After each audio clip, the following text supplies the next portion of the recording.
who's wrong and who's wronger. In this corner, followed by millions, James the Exploding Unicorn Breakwell. And in that corner, ignored by millions, Steve Dash Rinko Leavers. Hey everybody, welcome back to Wrong and Wronger, the festive Mardi Gras version. I am Steve, living on a prayer, Olivas, and he is James. You better get used to the smell of brimstone Breakwell. James, how are you doing tonight, man? I am amazing. I don't know that I would agree with that completely. You've been to my house. You know how amazing I am because you saw my newest family member before anybody else did. I did. We are on the heels of my visit to the illustrious Breakwell estate, and the new member of his family is a absolutely delightful little pig. Mm-hmm. I don't know that I've ever said those words in the same order in the same sentence, but little Luna was there to greet me. And what a great little pig. I've literally never petted a pig before, but she's actually very soft and very docile. I was surprised. This is true. She has many more years to grow up to be big and surly, but right now she's perfect, so we're just going to focus on that time. Always live in the moment. And then Gilly came oinking through the kitchen like Walter Matthau in The Odd Couple, just angry. Oh, I was with you all the way till the dated references, and now we're gone again. Well, the visit was there, and James, I got to tell you, your kids are completely nonplussed when it comes to Uncle Steve walking through the front door now. Whoa, because Uncle Steve? When did this happen? Uncle Steve, yeah. I walked in, and I think May is your second to youngest daughter. Is that correct? Lucy's the second to youngest. Okay.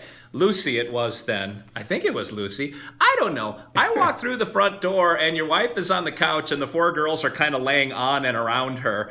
And it must have been Lucy, but Lucy said, "Hi, Steve." When I walked in like that. All right.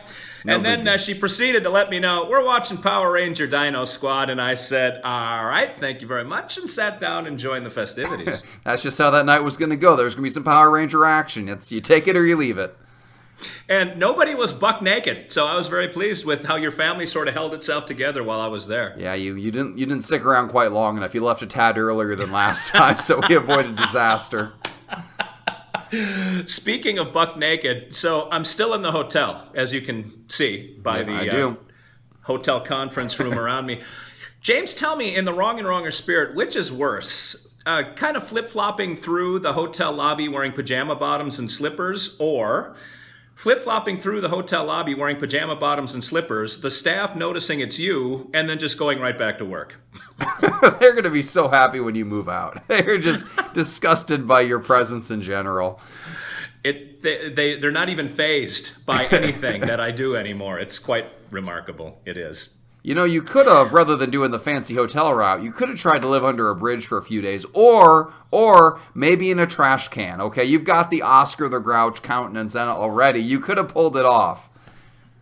I was kind of hoping you would open your home to me that evening, but as your daughter started to yawn, you're like, "Well, all right, nice to have you, Steve. I'll see you next time." Yeah, we brought in the bouncers, and you were gone. Man, and I'll tell you what, the taser, I've still got 2 little burns on my back. It wasn't nice the way that went down. You did drink beer this time, though, after I shamed you last time for not drinking it, making me put up with you sober, so I appreciate that. Thank you for being susceptible to peer pressure. It was good beer, too, and locally sourced, from what I understand. Bloomington beer. Yeah, I accidentally gave you the good beer. Next time I won't make that mistake. Well, I like 2 kinds of beer, Miller Lite and Free. So yours was just as good. There you go. Well, this is the podcast where we argue / debate / have a gentlemanly disagreement about certain topics that everybody has an opinion on, but no one ever really talks about. And James, we actually have a really good one today, kind of a kid-centered one in the face of the upcoming holidays. What shall we debate today? We are going to debate the ultimate family attraction. Should it be zoos or museums? Zoos or museums. All right. And as per usual, I have here the Guam Quarter of Fate that still I've only seen one duplicate out there on the interweb. What shall the two sides represent for you? All right. Heads, I'm arguing zoos. Tails, I am arguing museums.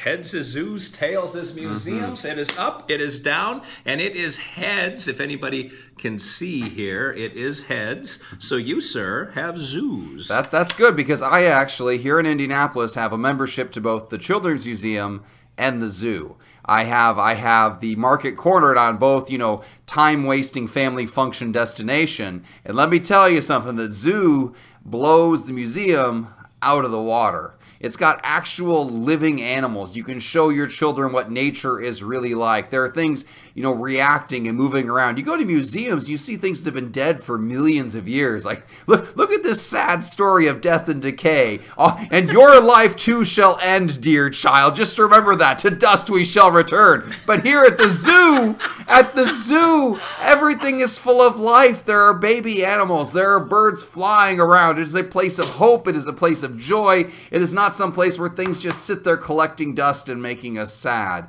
Zoos are better than museums. There's no contest about it. You want to know sad, James? Sad is seeing a polar bear in the bottom arc of a true clinical depression. That just laying paws over its majestic eyes, wishing that it was back in its homeland, in its natural habitat, frolicking with other polar bears.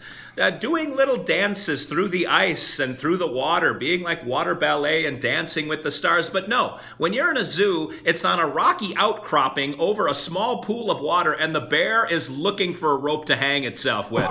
That's what zoos give you. Yes.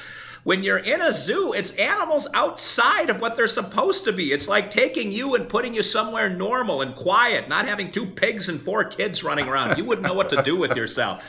In a museum, you have the opportunity of laying things out exactly as you need to be as instructive as possible to the children. It's all about the kids, James. Children are our future. Every child is perfect and beautiful just the way they are. And it's because of museums. They can create dioramas that teach kids history right there in 3 dimensions. And it's all static, so it doesn't matter. One thing is not going to eat the other. They don't have to worry about separating the lions from the gazelles, or there's going to be some kind of Valentine's Day bloodbath one night if a lion... No children will fall into a museum pit and get eaten. Nobody's going to have to shoot anybody. The museum is the perfect opportunity to learn. What zoos are you going to? Oh, I can't even remember the details because I don't pay attention to life. But didn't a kid fall into a gorilla cage and they had to shoot the gorilla? That was a big deal a while ago. That would never happen. Are you bringing up Harambe? You're using Harambe as a strike against zoos? That child was rescued. He was saved. And Harambe will be remembered forever. His tragic death catapulted him to fame, whereas otherwise he would have been an anonymous gorilla. And let me tell you... Right. Okay, go and finish your points. I've got to destroy you. Whatever weird natural-born killer's argument you're going to make, just go ahead. Let me tell you the story of 2 polar bears. There was the polar bear at the Indianapolis zoo, and his enclosure was state-of-the-art in the 80s. He was very happy. He had some water. He could swim around. The water was pretty cold. But as the understanding of animal science developed, they decided it wasn't big enough and grand enough for him, so they shipped him off to a bigger and better zoo, because these zoos have the best interest of the polar bear at heart.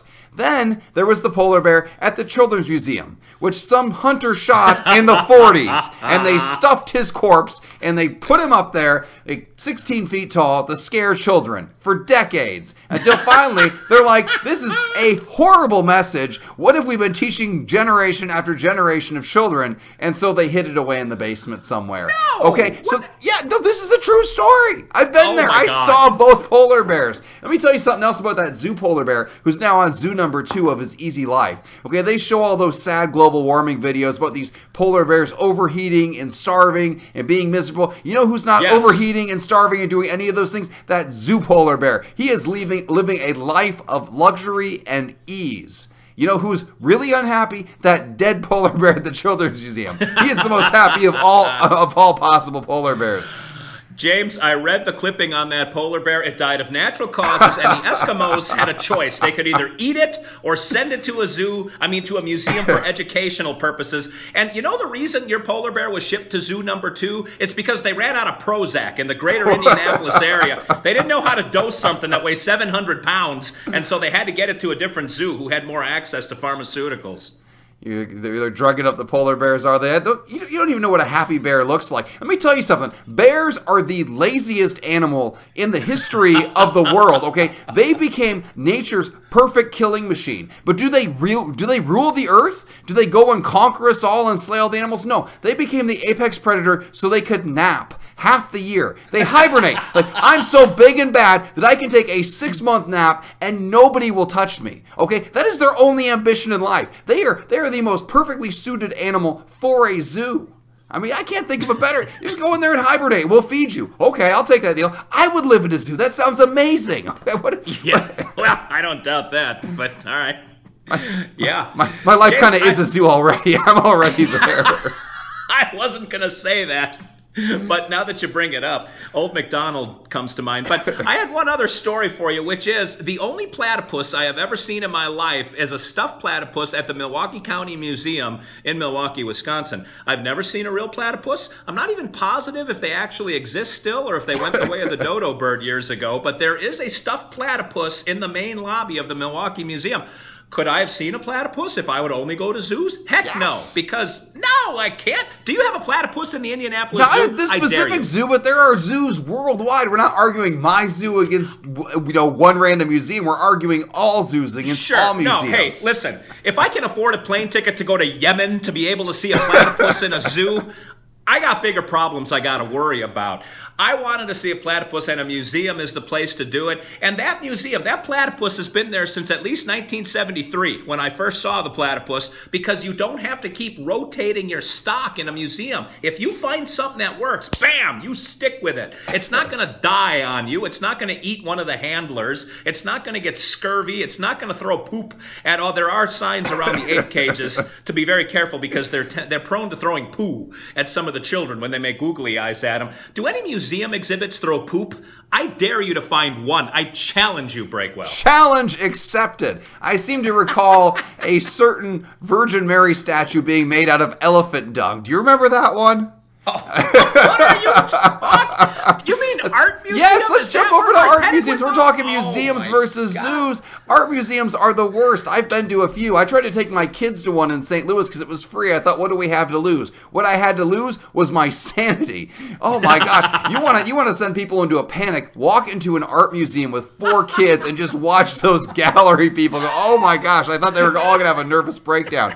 I was carrying my youngest on my shoulders, like, sir, you can't do that. I'm like, all right, I'll put her on the floor. She's going to run amok and destroy your masterpiece, but okay, let's by all means set the children free. And man, then Lola and I, the other day, we were down in Dallas for a wedding, and we had a few hours to kill. And the art museum was free down there too. We thought, oh, what the heck, the kids aren't here. We'll go to one. And let me tell you something. Those kids made us dodge a bullet in St. Louis because art museums are the worst. You go in there and walk through the entire thing. There was this room where it was like 24 pictures on the wall, just solid black pictures, and then there was like a white dot that got a little bit bigger in a few of them. And the guy was standing there, and he's like, do you understand what you just saw? And I said, no, I have no idea what I just saw. He's like, well, and he gave this big elaborate explanation about how some artist left these films out, and it was exposed to light by accident, and it shows the progression from life to death. And what I'm hearing is some artist screwed up, had trashed photos. It's like, you know what I'm going to do? I'm going to call this an art exhibit and make a bunch of money. That's what happened there. Art museums are a scam. And if we're going to argue museums versus zoos, we have to argue the entirety of museums against the entirety of zoos. There are no bad zoos, but there are very bad museums. And that's why zoos win. No, you cannot bring art museums aren't real museums. They're buildings where pretentious people go to wear scarves and berets and to eat brie. That's what happens at art museums. Nothing is art if everything is art. That's my argument to art. But regular museums are great. And I'll give you one story of my own quick. I got kicked out of a building at Harvard University because of a pretentious art museum loophole, which is when you're in the art museum, you can't be wearing a backpack. And I was actually not wearing a backpack, but I was with a guy who had like a Merce with him. He was a little off anyway. But the security guard tapped him on the shoulder and said, you can't wear that in here, and you've got to leave it in the rack like the students do at the front door. And we're all adults at the time, and he's like, I will not be doing that. And the security guard said, then you will not be in here. And I walked out first and turned and took a picture of a security guard escorting him out of a building at Harvard University. And I still have the picture. I've been kicked out of Harvard. That's the caption. We had to follow the same rule when we were there because we had some souvenirs for the kids because we just had like 3 hours to kill before our flight and we didn't have anything else to do. And they said, go check your bag. And we just checked our bag because we're reasonable adults. Like, it never occurred to me I should get thrown out of this art museum over this bag. That's a good use of my time. And that's forever going to be the difference between me and you and my friends and your friends.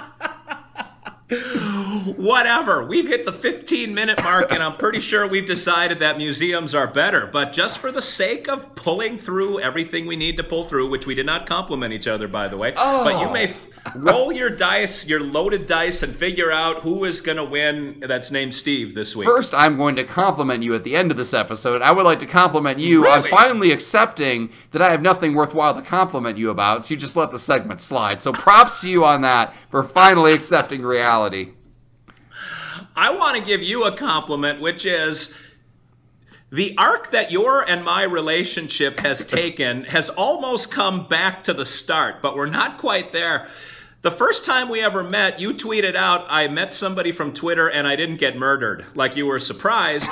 And now I come strolling into your house and your kids say, hey, Steve, when I walk in. It's like... They're far too familiar. I will have to refresh the moat. Get bigger alligators this time. And by the way, props on losing last week. You know, once again, you could not pull off. Just dumb. That's the way I look at these polls. I don't even remember what we argued about. The important thing is you lost, and that fills me with joy. It's dumb. All right, so let's make it 2 in a row for you. So if you want to vote for zoos and the joy that they bring to my children, your children, the world in general, vote for 48. If you want to 48, vote, Jimmy Johnson. If you want to vote for Steve's pretentious art museums that he gets thrown out of because he can't handle himself in society, vote for 32. And if you want to go Harris again, throw your vote away, vote for 29. 29, Rod Woodson. All right. All right.